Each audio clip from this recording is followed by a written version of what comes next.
नमस्कार आणि सुस्वागतम विद्यार्थी मित्रांनो, आजच्या या व्हिडिओमध्ये आपण इयत्ता चौथी मराठी विषयातील पाठ क्रमांक 8 माझ्या आठवणी या पाठाचा स्वाध्याय पाहणार आहोत.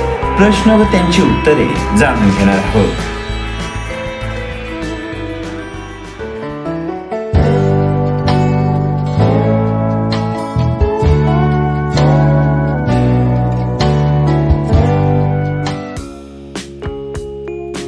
तर पाहूया इयत्ता चौथी मराठी पाठ्यपुस्तकातील पाठ क्रमांक 8 माझ्या आठवणी या पाठाचा स्वाध्याय. प्रश्न क्रमांक 1 नावे लिहा. 1 लता मंगेशकर यांचे पहिले गुरु मास्टर दीनानाथ मंगेशकर. 2 लता मंगेशकर यांचे आवडते लेखक वि.स. खांडेकर व साने गुरुजी.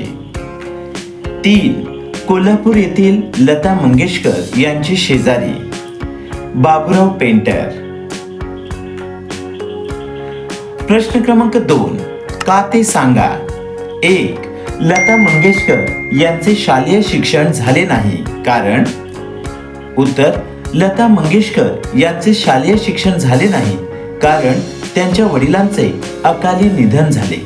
त्यामुळे कुटुंबाची जबाबदारी त्यांच्यावर आली आणि त्यांनी लहान वयातच गायन व अभिनय क्षेत्रात काम करण्यास सुरुवात केली. 2 बाबांनी वयाच्या 6व्या वर्षीच लता मंगेशकर यांच्या हाती तंबोरा दिला कारण. उत्तर बाबांनी वयाच्या 6व्या वर्षीच लता मंगेशकर यांच्या हाती तंबोरा दिला कारण त्यांना लहानपणापासूनच गायनाची आवड होती आणि त्यांच्यातील संगीताची प्रतिभा बाबांनी ओळखली होती. 3 लता मंगेशकर कोल्हापूर येथे स्थायिक झाल्या कारण. उत्तर लता मंगेशकर कोल्हापूर येथे स्थायिक झाल्या कारण त्यांच्या वडिलांच्या निधनानंतर कुटुंबाचा उदरनिर्वाह करण्यासाठी त्यांना चित्रपट सृष्टीत काम करावे लागले आणि त्या निमित्ताने त्यांचे कुटुंब कोल्हापूरला राहायला आले. प्रश्न क्रमांक 3 विचार करा व सांगा. 1 लता मंगेशकर यांच्या जीवनातील घटनांचा क्रम पाठाच्या अनुषंगाने सुसंगतपणे सांगा व लिहा.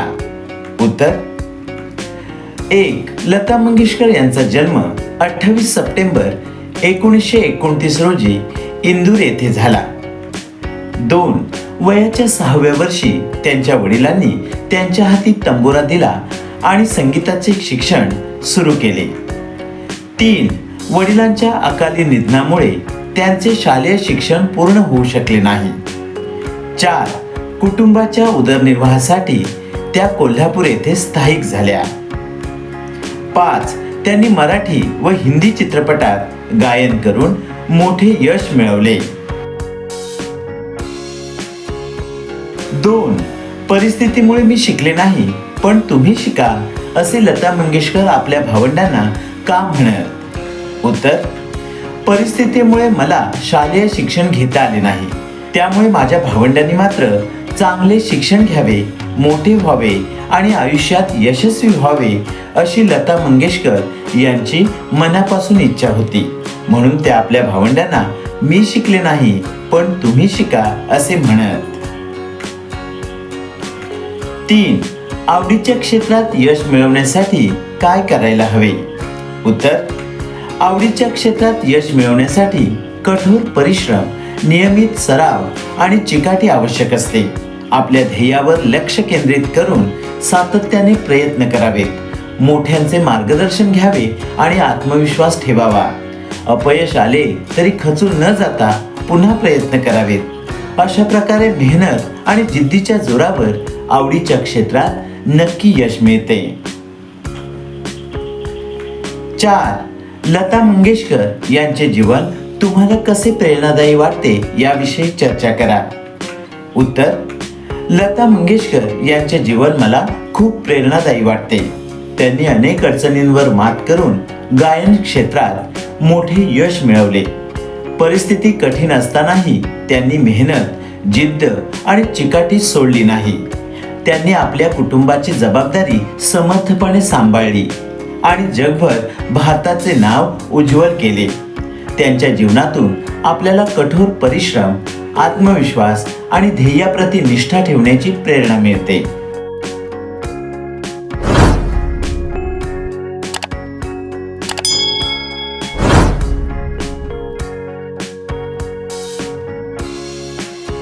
प्रश्न क्रमांक 4. कोणते लिहा? जसे कविता लिहिणारे कवी, तसे 1. वाद्य वाजवणारे वादक, 2. गाणे म्हणणारे गायक, 3. लेख लिहिणारे लेखक, 4. गाणे लिहिणारे गीतकार, 5. नाटक लिहिणारे नाटककार, 6. बातमी लिहिणारे वार्ताहर. प्रश्न क्रमांक 5. एका शब्दाचे 2 अर्थ लिहून वाक्य तयार कर. 1. राग. राग या शब्दाचे 2 भिन्न अर्थ आहेत. क्रोध आणि दुसरा अर्थ आहे संगीताचा प्रकार. राग, क्रोध या अर्थाचे वाक्य. माझी वही हरवल्यामुळे आईला राग आला. 2. राग, संगीताचा प्रकार. वाक्य. लता मंगेशकर यांनी राग भैरवी मध्ये सुंदर गीत गायले. पुढील शब्द आहे अभंग. अभंग या शब्दाचे 2 भिन्न अर्थ आहेत. काव्यरचनेचा एक प्रकार, न भंगणारा किंवा अखंड. अभंग काव्यरचनेचा एक प्रकार या अर्थाने वाक्य. संतांचे अभंग आपण भक्तिभावाने गातो. अभंग म्हणजे न तुटणारा, अखंड या अर्थाने वाक्य. भारताच्या स्वातंत्र्यावरील आपला विश्वास अभंग आहे. पुढील शब्द आहे वर. वर या शब्दाचे 2 भिन्न अर्थ आहेत. वर म्हणजे वरची दिशा आणि वर म्हणजे नवरा मुलगा. वर म्हणजे वरची दिशा या अर्थाने वाक्य. पक्षी झाडाच्या वर बसला होता. वर म्हणजे नवरा मुलगा या अर्थाने वाक्य. लग्नात वर वधूला सर्वांनी आशीर्वाद दिला. प्रश्न क्रमांक 6. खालील वाक्प्रचारांचा अर्थ सांग व वाक्य लिही. 1. पोरका होणे. अर्थ अनाथ होणे, आधार नसणे. वाक्य. वडिलांच्या निधनानंतर राम पोरका झाला. 2. हुरहुर वाटणे. अर्थ विरहामुळे अस्वस्थ वाटणे. वाक्य. मे महिन्याची सुट्टी लागल्यावर मित्रांपासून दूर जाताना मला हुरहुर वाटली. 3. आस्था वाटणे. अर्थ आपुलकी वाटणे. वाक्य. आईला आपल्या मुलांबद्दल खूप आस्था वाटते. प्रश्न क्रमांक 7. माझा आवडता खेळ या विषयावर 8 ते 10 ओळीत माहिती लिही. उत्तर. माझा आवडता खेळ क्रिकेट. क्रिकेट हा माझा आवडता खेळ आहे. मला रोज मित्रांसोबत क्रिकेट खेळायला खूप आवडते. या खेळामुळे शरीर निरोगी आणि तंदुरुस्त राहते. क्रिकेट खेळताना संघभावना, शिस्त आणि सहकार्याची भावना वाढते. मला फलंदाजी करायला जास्त आवडते. सुट्टीच्या दिवशी आम्ही मैदानावर जाऊन क्रिकेट खेळतो. क्रिकेट खेळल्यामुळे मन प्रसन्न राहते आणि आत्मविश्वास वाढतो. भारताच्या अनेक खेळाडूंनी क्रिकेटमध्ये देशाचे नाव उज्ज्वल केले आहे. मीही चांगला क्रिकेटपटू होण्यासाठी नियमितपणे सराव करतो. तर विद्यार्थी मित्रांनो, अशा प्रकारे आजच्या या व्हिडिओमध्ये आपण इयत्ता 4थी मराठी पाठ्यपुस्तकातील पाठ क्रमांक 8 माझ्या आठवणी या पाठाचा स्वाध्याय पाहिलेला आहे. प्रश्न व त्यांची उत्तरे जाणून घेतली आहेत. विद्यार्थी मित्रांनो, माझ्या आठवणी या पाठाच्या स्वाध्यायाचा हा व्हिडिओ जर तुम्हाला आवडला असेल तर व्हिडिओला लाईक, शेअर नक्की करा. शिकू मराठी या आपल्या चॅनलला प्रथमच भेट देत असाल तर चॅनलला सबस्क्राईब करा.